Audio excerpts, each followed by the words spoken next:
जय श्री राम प्यारे भक्तों, ऐसे मनुष्य भगवान को शीघ्र प्रसन्न कर लेते हैं। किस प्रकार के मनुष्य हैं जानने के लिए अंत तक बने रहिएगा। और हमारा दूसरा चैनल है ज्ञानदूत, आप उसकी वीडियोस देखना चाहते हो तो आपको इस वीडियो के डिस्क्रिप्शन में लिंक मिलेगी। गीता के अध्याय 18 के श्लोक नंबर 56 और 57 में भगवान कहते हैं, मेरे प्रायण हुआ निष्काम कर्मयोगी संपूर्ण कर्मों को सदा करता हुआ भी मेरी कृपा से सनातन अविनाशी परम पद को प्राप्त हो जाता है। इसलिए सब कर्मों को मन से मेरे अर्पण करके मेरे प्रायण हुआ समत्व बुद्धि रूप निष्काम कर्म योग का अवलंबन करके निरंतर मुझ में चित्त लगाने वाला हो। वास्तव में कर्मों की क्रिया मनुष्यों को नहीं बांधती, फल की इच्छा और आसक्ति से ही उसका बंधन होता है।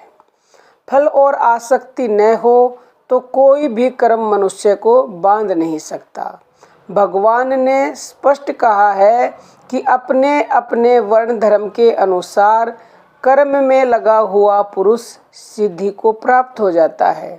अवश्य ही कर्म करते समय मनुष्य का लक्ष्य परमात्मा में रहना चाहिए। गीता के अध्याय 18 के 46वें श्लोक में भगवान कहते हैं, जिस परमात्मा से सारे भूतों की उत्पत्ति हुई है और जिस सच्चिदानंद घन परमात्मा से यह संपूर्ण जगत जल से बर्फ की तरह व्याप्त है, उस परमेश्वर को अपने स्वाभाविक कर्मों द्वारा पूजकर मनुष्य परम सिद्धि को प्राप्त होता है। जिस प्रकार पतिव्रता स्त्री पति को अपना सर्वस्व मानकर पति का ही चिंतन करती हुई पति के आज्ञा अनुसार पति के लिए ही मन वाणी शरीर से नियत अपने जिम्मे बंधे हुए संसार के समस्त कर्मों को करती हुई पति की प्रशंसा प्राप्त करती है, इसी प्रकार निष्काम कर्म योगी एक परमात्मा को ही अपना सर्वस्व मानकर